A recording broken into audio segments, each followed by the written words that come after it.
एक दिन भीमसेन किसी सेवा कार्य के लिए वन में अकेले विचरण कर रहे थे। कांतिमान महाबली भीमसेन किसी को कुछ समझते नहीं। उधर दहाड़ मारी, ऐसे ही जंगल में आनंद पूर्वक वो दहाड़ गूंज पड़ी तो तत्काल देखा एक गुफा से मुंह फैलाए हुए अजगर ऐसे, और उसका आकर्षण इतने जोर का था कि जैसे कुछ चुंबक खींच लेता है, ऐसे भीम खींचे हुए चले गए और वो अपने शरीर से भीम को फांस लिया। जो अजगर होता है पहला कार्य करता है अपने शिकार को अपने बंधन में इतना जकड़ता है कि वो चूर चूर हो जाए, फिर उसे लील जाता है। पर्वत काय विशाल अजगर महाबली भीमसेन ने देखा कि हल्दी का जैसा रंग, ऐसे उसकी त्वचा का रंग, और क्रोध में हुआ भीम को जकड़ने लगा। भीम ने अपनी बहुत ताकत लगाई पर कुछ काम नहीं कर रही उसकी जकड़ के आगे। भीमसेन का शरीर शिथिल होने लगा, अचेत होने लगे, कोई बल काम नहीं कर रहा। दसियों हजार हाथियों का बल जिनकी भुजाओं में है, अजगर से आज नहीं छूट पा रहे। तेजस्वी भीम ने अपने को जब देखा कि अब तो बस ये लील ही जाएगा, अपने पास में नागपाश में बांध लिया। घोर प्रयत्न किया, भीमसेन किसी भी प्रकार सर्प के उस पास से बाहर नहीं निकल सके। भीम ने सर्प से कहा कि मैं निश्चित कह सकता हूं कि आप कोई सिद्ध हैं या वरदानी हैं, नहीं तो कोई ऐसा नहीं है कि जो मुझे बांध सके। मैं धर्मराज युधिष्ठिर का छोटा भाई, महाराज पांडु का पुत्र भीमसेन हूं। दसियों हजार हाथियों का बल हमारी भुजाओं में है। जैसा आपने जकड़ रखा है ऐसा कोई त्रिभुवन में मुझे बांध नहीं सकता। सैकड़ों अजगर मेरे सामने कुछ नहीं है। सैकड़ों केसरी, सिंह, व्याघ्र, महेश, गजराज एक साथ मिलकर आ जाए, सबको मैं भुजाओं की टक्कर से रौंद दूं। कोई भी त्रिभुवन का राक्षस, पिशाच, महाबली, नाग भी ऐसा नहीं जो मुझे बांध सके। लेकिन ये क्या कारण है? आपको कोई वरदान है या आप कौन हैं जो मैं आपके पास से अपने को नहीं मुक्त कर सकता? मेरी भुजाओं को ऐसा आपने बांध लिया है। अजगर ने कहा, महाबाहु, मैं बहुत समय से भूखा हूं। सौभाग्यवश देवताओं ने मेरे लिए बहुत बढ़िया भोजन भेजा है। कोई भी देहधारी हो, सबको अपने प्रिय प्राण है, प्राण का प्रिय आहार है। आहार जब मिल गया तो अब हमें तो आनंद मिलेगा ही, हम तुम्हें क्यों छोड़ दें? पर तुम जैसा पूछ रहे हो वैसा तुम ध्यान पूर्वक सुनो। मैं वैसा ही हूं, मैं कोई साधारण अजगर नहीं हूं। मैं मनीषी ब्रह्म ऋषियों का अपराध करने के कारण अजगर बना हुआ हूं। मैं देवराज इंद्र के पद से सीधे अजगर योनि में आया हूं। देवराज इंद्र के पद से मैं तुम्हारा पूर्वज नहुष हूं। महाराज नहुष, तुमने सुना होगा, जब अपने वंश की कीर्ति सुनोगे तो तुम्हें सुना होगा नाम। मैं नहुष हूं, तुम्हारे पूर्वजों का पूर्वज हूं। मैंने ब्रह्म ऋषियों का अनादर कर दिया, इससे मुझे सांप प्राप्त हुआ, और सांप के एक दुर्भाग्य का स्वरूप तुम देख रहे हो, मैं सांप बना हुआ। यद्यपि तुम मेरे वंश के हो, अवध्य हो, मारना नहीं चाहिए, पर मैं इतना भूखा हूं कि अब मैं तुम्हें छोड़ नहीं सकता। मैं आहार बनाऊंगा क्योंकि मुझे अपने प्राण पोषण करने हैं। मुझे वरदान है कि दिन के छठे भाग में कोई सामने आ जाए, वो मेरे सामने से निकल नहीं पाएगा। मेरी जकड़ में जो आ गया वो कोई छूट नहीं पाएगा। ये ऋषियों ने दया करके मुझे वरदान दिया था। तुम वरदान के कारण ही निष्फल हो गए हो। मैं इंद्र के सिंहासन पर विराजमान हुआ, पर मुझे अभिमान हो गया। ये अभिमान बहुत बड़ा दुश्मन है, जिसका हम बहुत बड़ा सपोर्ट देते हैं अंदर से कि हमारा तो अपमान हुआ। नीचा अपमानम सुधा, अमृत नहीं पीना चाहते। सम्मानम कल्याति घोर गरलम, वृंदावन धाम का यह सिद्धांत है। श्रीपाद प्रबोधानंद सरस्वती जी महाराज। सम्मानम कल्याति घोर गरलम, नीचा अपमानम सुधा। श्री राधा मुरलीधर भज सके वृंदावन मां त्यज, वृंदावन कभी मत छोड़ना। यहाँ ऐसे रहो, सम्मान को विष के समान समझो, नीच पुरुषों द्वारा की हुई अपमान को अमृत के समान समझो, और राधा मुरली मनोहर का निरंतर भजन करो। मैं ऋषियों का अपमान करने के कारण ऐसे संकट में पड़ गया हूं। इंद्र के सिंहासन का भोक्ता होकर के भी मैं कितनी तिर्यक योनि, नीच योनि में गिरा हूं। ये अगस्त ऋषि का शाप मुझे भ्रष्ट कर दिया। पर जब मैं गिर रहा था तो रो रो करके महर्षि से कह रहा था कि शाप से मुक्त होने का भी तो उपाय बता दीजिए। तो उन्होंने कहा था जब पृथ्वी में तुम अजगर के रूप में होगे तो तुम्हारी स्मरण शक्ति नष्ट नहीं होगी, और जब तुम्हारे प्रश्नों का कोई उत्तर दे देगा तब तुम मुक्त हो जाओगे। तो मेरे प्रश्नों का उत्तर जब मिल जाएगा तब मैं सर्प योनि से मुक्त होऊंगा, तो तुम बच सकते हो, अन्यथा नहीं। और उन्होंने कहा था तुम जिसे सामने आएगा पकड़ लोगे तो चाहे स्वयं बल ही क्यों ना हो मूर्तिमान, उसका धैर्य खो जाएगा और वो तुमसे छूट नहीं पाएगा, तुम्हारा आहार बन जाएगा। इस प्रकार उनके कहने के कारण तुम्हारा बल काम नहीं कर रहा। वस्तुतः तुम जैसा कह रहे हो वैसे ही बली हो। हजारों अजगर, हजारों सिंह, हजारों हाथी आ जाए तो भी भीम का कुछ नहीं बिगाड़ सकते। महाद्युते, मैं बड़ा दुष्कर्मी हूं, पश्चाताप हो रहा है। देवराज इंद्र के पद पर बैठ करके मैंने इन ब्रह्म ऋषियों से पालकी जुतवाई। ऊपर वो बैठे पालकी में ब्रह्म ऋषि, ये अभिमान कुछ भी करवा लेता है, बहुत होश।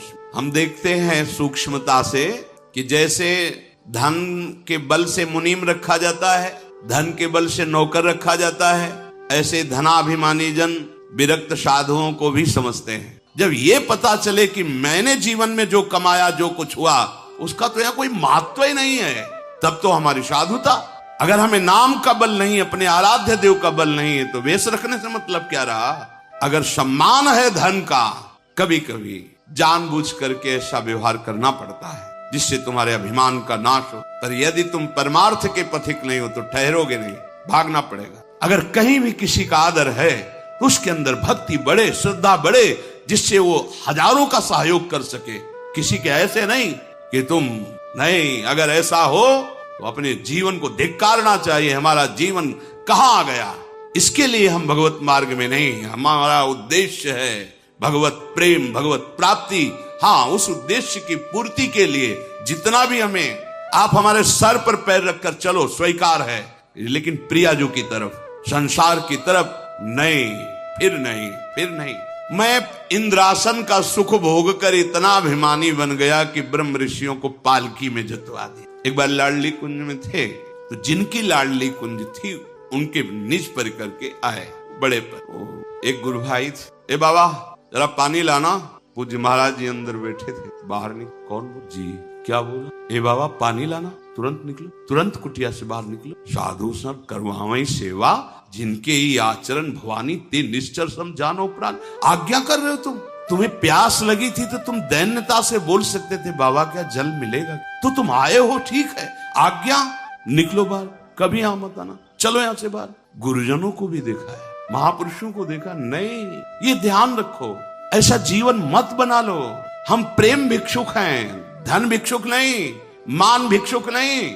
आचार्यों ने आदेश किया उदर पोषण के लिए, भूख लगेगो मांग हाऊंगो गिनो न साग। आद्य गुरु भगवान शंकराचार्य जी कर भिक्षान्नम औषधम, भिक्षा के द्वारा सेवित, वो मांगना केवल भिक्षान। 5 मिनट, 10 मिनट, आधा घंटा के लिए भिखारी, और हर समय के लिए 23.5 घंटा के लिए बादशाहों का बादशाह। साधु का मतलब आधा घंटा के लिए भिक्षुक केवल, वो भी नियमानुसार। दरवाजे के बाहर राधे श्याम, मिला तो मिला, नहीं तो उपवास। आधा घंटा भिक्षुक और 23.5 घंटा बादशाह का बादशाह, चाहे न चाहे कबों कछु। एक संत से पूछा कि आपको भिक्षा मिली? नहीं, तो क्या पाया? वो पाया क्या? भूख, भूख को पाया। ये भगवत मार्ग, शरीर पोषण प्रारब्ध और ईश्वर के आधार पर चलता है। यथा लाभ संतोष सदा काहू सो कछु न चाहूंगो। यदि धनी पुरुषों की चाटुकारिता करने का स्वभाव आ जाए तो पीले या लाल जो भी कपड़े उतार के रख दो और मेहनत करके कमाओ, और भगवत भरोसे महलों में रखे, चाहे झोपड़ी में बांध दे, सोने के सिंहासन पे बैठा लो या फुटपाथ पे बैठा लो, तुम्हारी मर्जी। ये हमारी चाह का विषय नहीं होगा। ये कब? जब तुम्हारे सामने बहुत देने वाला भी और ना देने वाला भी, दोनों में समान दृष्टि हो। अगर उसका आदर और उसका अनादर, तो इसका मतलब उसके धन का आदर हो रहा है। ये कभी जीवन में नहीं होना चाहिए, नहीं तो देवराज इंद्र के सिंहासन से सीधा प्रमोशन हो रहा है। कहां? अजगर योनि में। ये मत समझ लो कि बात बहुत ध्यान से समझने का विषय है। तुम मेरी पकड़ में आ गए हो, अब तुम छूटने वाले नहीं। यद्यपि मैं जानता हूं तुम हमारे वंशज हो, नहीं खाना चाहिए, पर मैं बहुत भूखा हूं। मैं अपने शरीर के रक्षा के लिए तुम्हें खाऊंगा, दैव ने मुझे अकारण आपको भोजन रूप में दिया है। भीम ने कहा, मुझे मृत्यु का शोक नहीं, पर शोक ये है कि अगर मैं मरा तो मेरे भाई इतने निराश हो जाएंगे कि फिर वो पुनः राजगद्दी में बैठने की सोचेंगे भी नहीं। और अगर धर्मराज युधिष्ठिर जैसा राजा ना हुआ तो प्रजा जीवित नहीं रहेगी। मेरी मृत्यु सुनकर के मेरे भाई सब उद्योग रहित हो जाएंगे। अर्थात जो आज हम ठान रहे हैं ये हस्तिनापुर का राज्य धर्मराज युधिष्ठिर प्राप्त करें, वो नहीं हो पाएगा। भुजंगम, मेरे शरीर छोड़ते ही मेरी माता प्राण छोड़ दे, क्योंकि वो केवल जी ही इसीलिए रही कि मेरे पुत्र इतना कष्ट पा रहे हैं, पर अपने बाहुबल से एक दिन सिंहासन पर बैठेंगे। भीमसेन ऐसा कह ही रहे थे कि सर्प ने उनकी केवल 2 भुजाएं छोड़ी और जकड़ और मजबूत कर दी। उनको बहुत पीड़ा होने लगी भीम को। इतने में युधिष्ठिर जी की बाईं आंख फड़की और उनको लगा कोई अनिष्ट हो गया। युधिष्ठिर जी के महान हृदय में घबराहट पैदा हुई। ये धर्म का लक्षण होता है। द्रौपदी से पूछा, भीम कहाँ है? तो उनका ऐसे ही, वो तो वन विहार के लिए निकल गए थे। धौम्याचार्य को तुरंत आगे किया तो भीम के पैर अलग ही दिखाई दे रहे थे। जहां जहां पड़ते थे वहां भूमि धस जाती थी। उनके चरण चिन्हों के आधार पर ब्राह्मणों को आगे करके युधिष्ठिर जी चले। पद चिन्ह देखते देखते आगे बढ़े। पद चिन्हों के सहारे जाकर उस कंदरा पर पहुंचे जहां भीमसेन को अजगर जकड़े हुए था। चेष्टा शून्य भीम हो रहे थे, केवल श्वास चल रही थी। अपने छोटे भाई को इस तरह जकड़ा हुआ देखकर युधिष्ठिर ने पूछा, भीम तुम ऐसी विपत्ति में कैसे फंस गए? ये पर्वताकार सर्प कौन है और कौन ऐसा बलवान है जिसकी पकड़ से तुम छूट नहीं सकते? भीम बोले, ये सर्प के रूप में महान शक्तिशाली देवराज इंद्र के पद पर अभिषिक्त हो चुके महाराज नहुष हैं, जो शाप के कारण अजगर बन चुके हैं और ये मुझे आहार बनाने के लिए पकड़ लिया है। युधिष्ठिर जी ने हाथ जोड़ा और कहा, महाराज आप जानते हैं हमारे आप पूर्वज हैं, आप मेरे भाई को छोड़ दें, मैं आपकी भूख मिटाने के लिए जो कहेंगे वो आपको दूंगा। सर्प बोला, राजन ये आहार मुझे दैव ने दिया है, तुम्हें यहाँ नहीं ठहरना चाहिए, नहीं जाओ, तुम भी मेरे आहार बन जाओगे। समय आने वाला है, दिन का 6वां भाग जो मेरे सामने आ जाएगा मेरा आहार बन जाएगा, इसलिए मैं तुमसे कहता हूं भाग जाओ तुम, ये भाई तो नहीं बचेगा तुम्हारा। मेरा नियम है, मेरी अधिकृत भूमि के अंतर्गत जो आ जाएगा वो मेरा भोजन बन जाएगा। मैं बहुत काल से भोजन नहीं प्राप्त किया हूं, तुम्हारे भाई को छोड़ूंगा नहीं।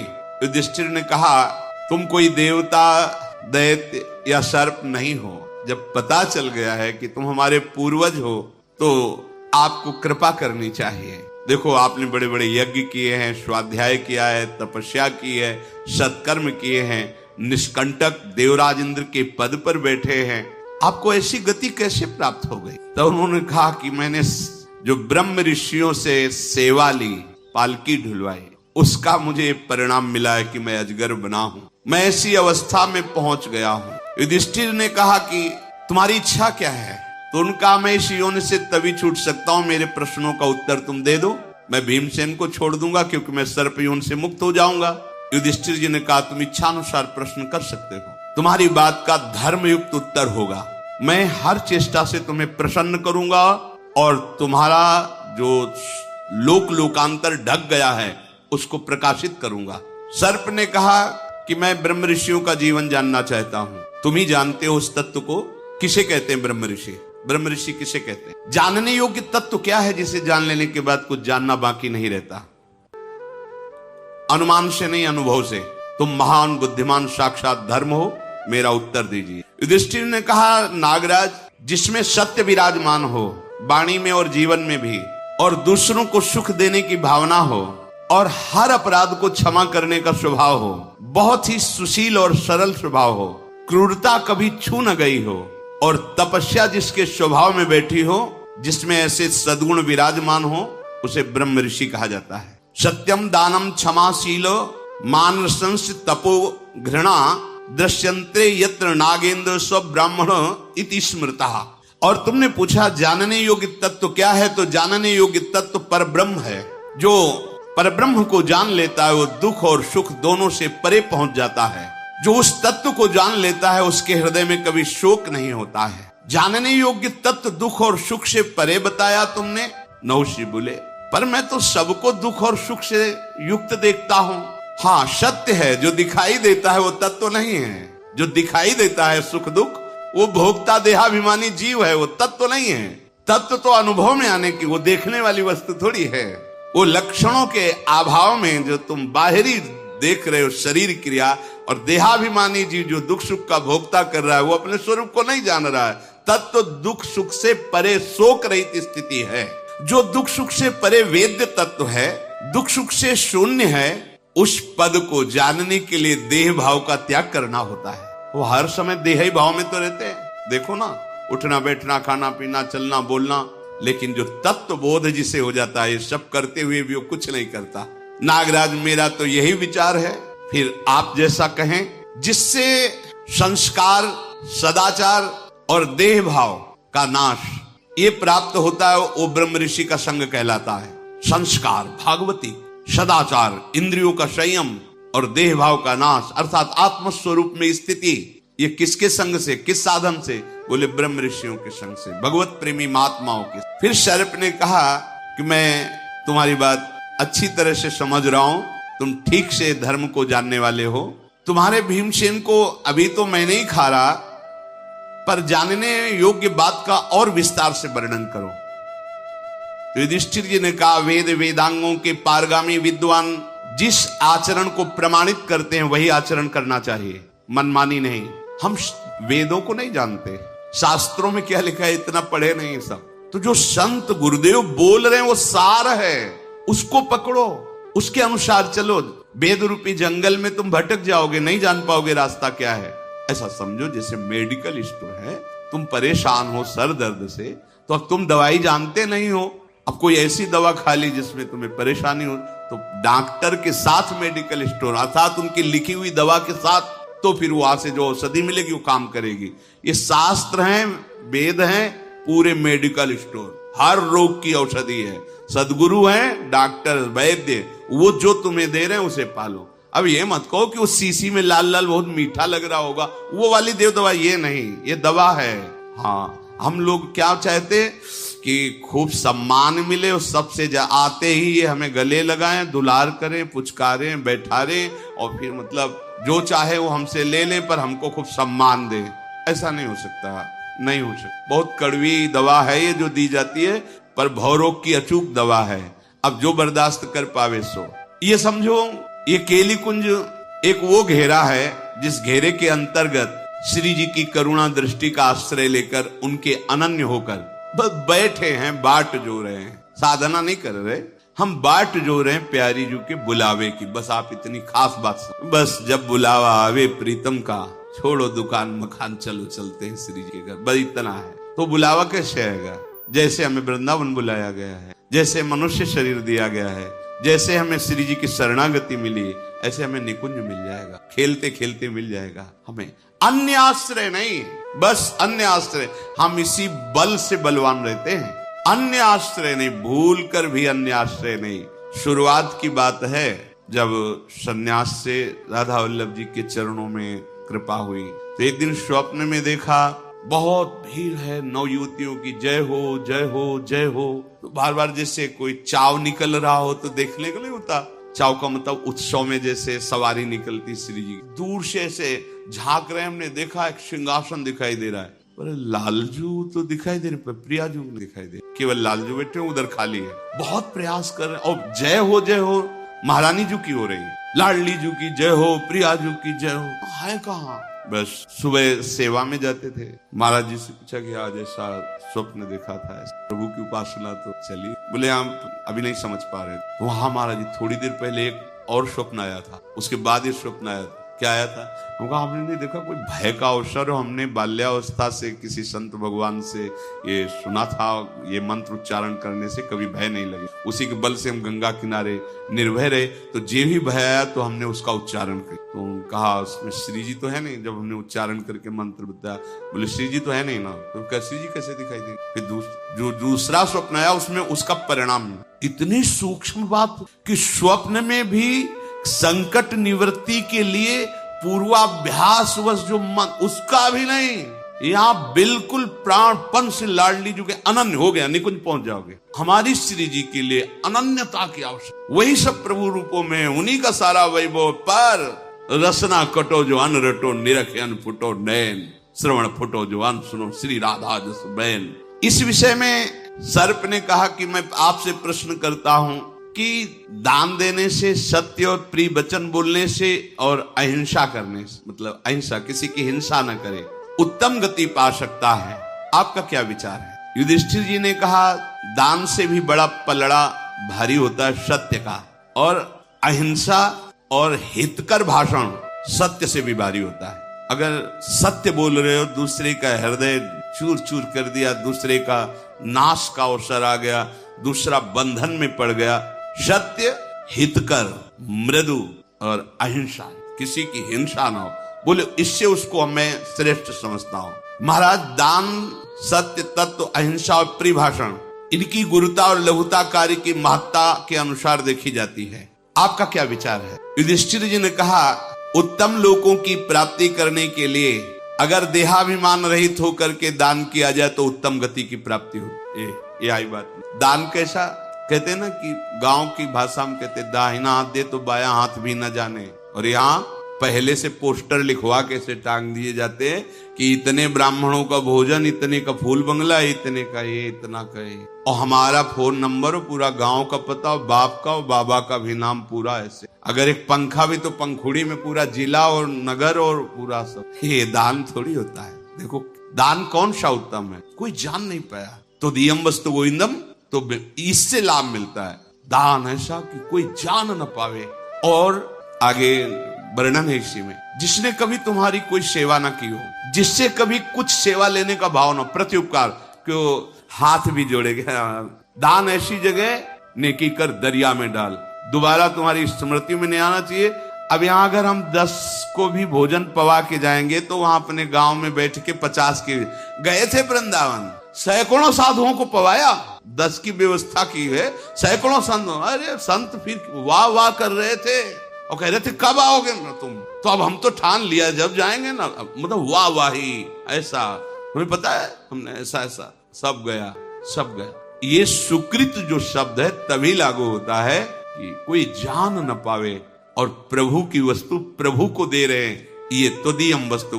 तो ये दान आपको उत्तम लोगों की प्राप्ति कराएगा। शेष आगे श्री राधा वल्लभ।